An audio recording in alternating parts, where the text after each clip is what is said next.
السلام علیکم ګرانو دوستانو، امید لرم چې روغ او جوړ به یاستئ. دوستانو نن زه به ډېر زیات خوندوره ویډیو کې راغلی ویډیو د دې په اړه ده چې څنګه موږ کولی شو له خپل موبایل څخه د خپل موبایل ټول پروګرام چې دی کمپیوټر ته واړو، له خپل موبایل څخه کمپیوټر جوړ کړو. یوازې دا ویډیو ستاسو لپاره ده.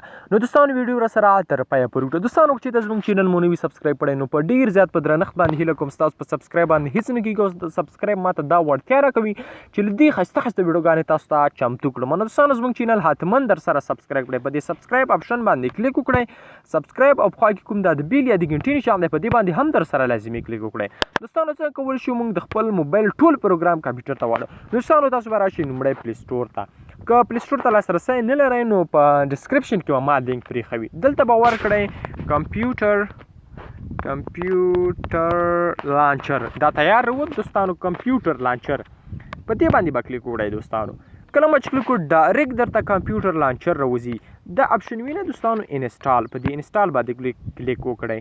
که نه وي بیا ما ډسکرپشن کې لینک پرېښه ده، هغې ځای کولی تاسو په اسانۍ سره هغه ډاونلوډ کړئ. دوستانو لږ صبر ورته کوم تر څو دا انسټال شي. صبر ورته کوو دوستانو تر څو چې دا انسټال شي او دغه کوم ډاونلوډینګ چې دی دا پای ته ورسیږي. له هغې وروسته به چې دی مونږ او تاسو په دې باندې کلیک کوو او دا به چې دی مونږ به خپل موبایل ټول سیسټم به چې دی کمپیوټر ته اړو.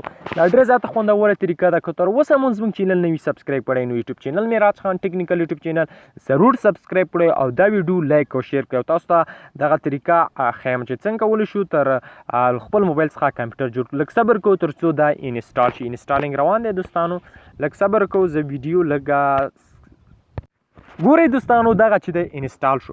تاسو به هغې نه مخکې په اوپن باندې کلیک نه کړئ. دلته چې ستاسو د موبایل کومه غټه بټن ده هغه د منځ غټه بټن چې ده په دې باندې به زور ورکړئ، په دې باندې به کلیک وکړئ. دوستانو که داسې نه وي نو زیات موبایلونه داسې کېږي. ګورئ دوستانو په دې له به زور ورکړئ یا به یو ټک ورکړئ. که زور هم ورکړو که یو ټک دغسې سلیک لانچر تاسو ته راوځي. نو په دې کې به تاسو دغه لانچر وین ایکس لانچر یعنی وینډوز ایکس لانچر باندې به کلیک وکړئ. دوستانو لږ صبر ورته کوو تر څو زموږ کمپیوټر ټول پروګرام چې دی کمپیوټر ته واړئ. دوستانو ګورئ دوستانو زما د موبایل ټول پروګرام کمپیوټر ته واوښت. دا به اوکې کړم تر څو اسانۍ سره وکولی شو. دوستانو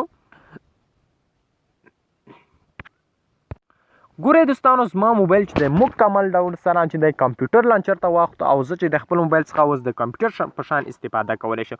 ګورئ دوستانو زه دلته کلیک کوم. ګورئ دوستانو هغه ټول هر څه چې دي ماته د کمپیوټر په شان ښکاره کوي.